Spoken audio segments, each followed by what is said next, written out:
The film is divided into three narratives. The first narrative centers around the king and queen of a kingdom named Long Trellis. At first, it seems as if the couple is living a happy life, but later we get to know that the queen is suffering from a rare medical condition, which will never allow her to become a mother. Because of this, the queen is always upset. Seeing his wife in this state, the king summons the best doctors and physicians from all around the realm, but sadly none of them are able to diagnose the mysterious illness within her. Despite this, the king tries his best to cheer up his queen. One day, he invites some circus performers to the palace. Suddenly, the queen notices that one of the circus performers is expecting a child. As a result, she becomes envious and starts smashing things after entering her chamber.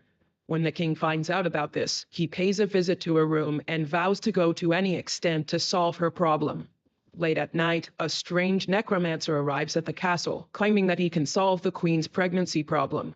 Hearing this, the king reminds him that many people have tried in the past and failed.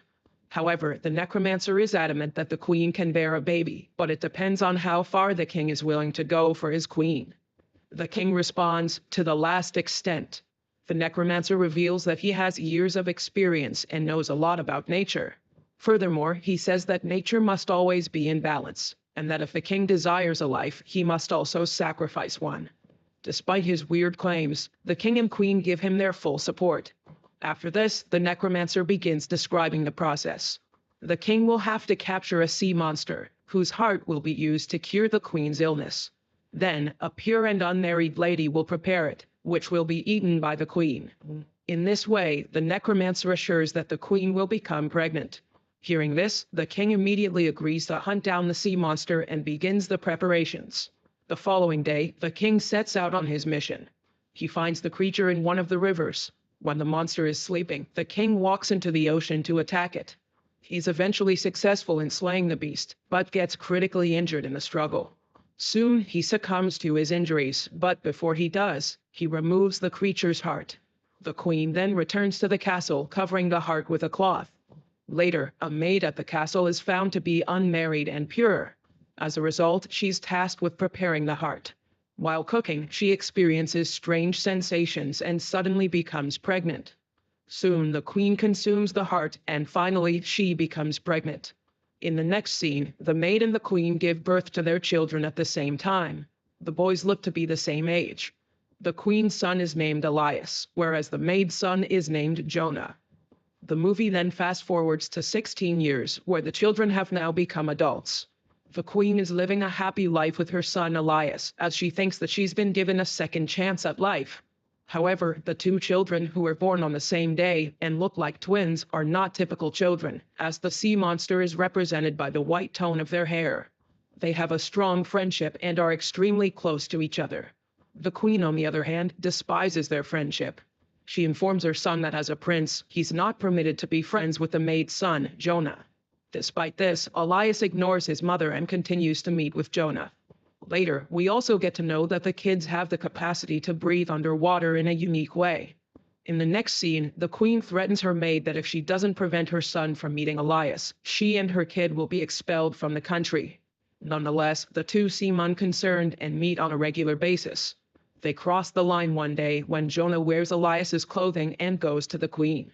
When she discovers the truth, she chooses to exile Jonah from the kingdom.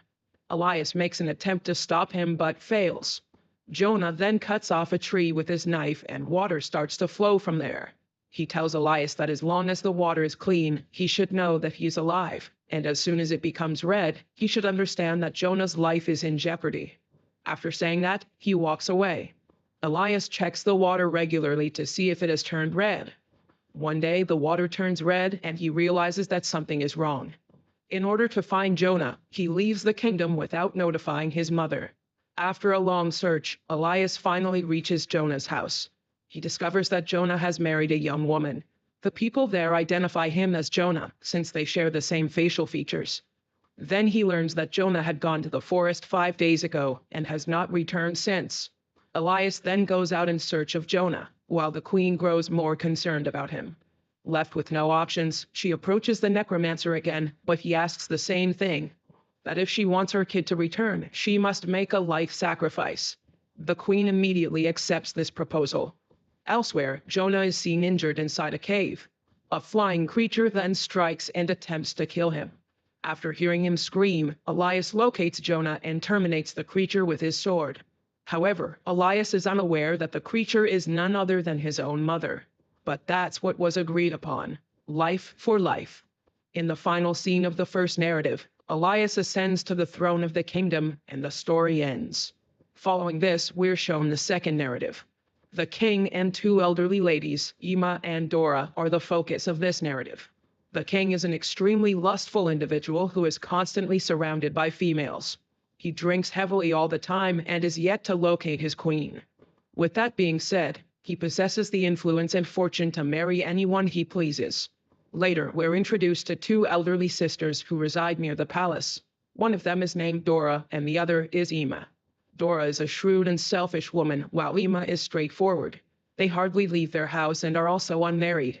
It's certain that they will die there alone, yet their voices sound incredibly pleasant and young.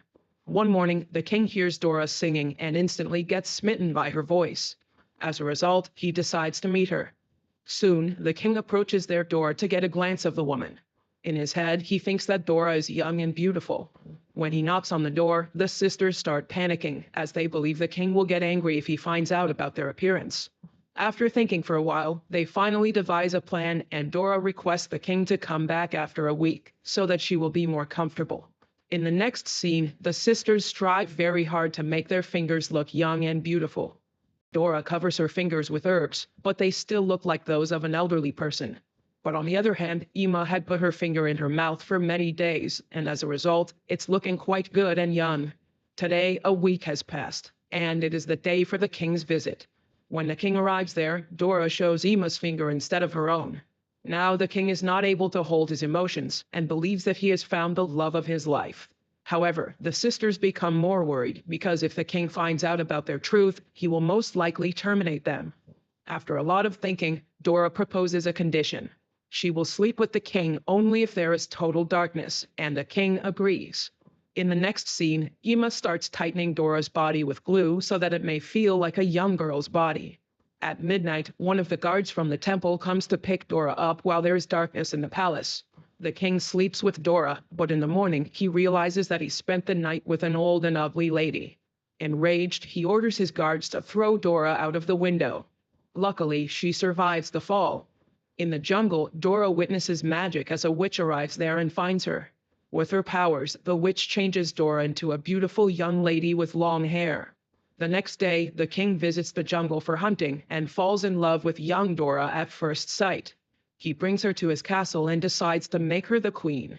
Dora doesn't know how she turned into a young girl, but she remembers her sister Ima. She invites Ima to her wedding, who is still in disbelief about her new appearance. When Ima inquires about how she became young, Dora sarcastically replies that she peeled off her old skin.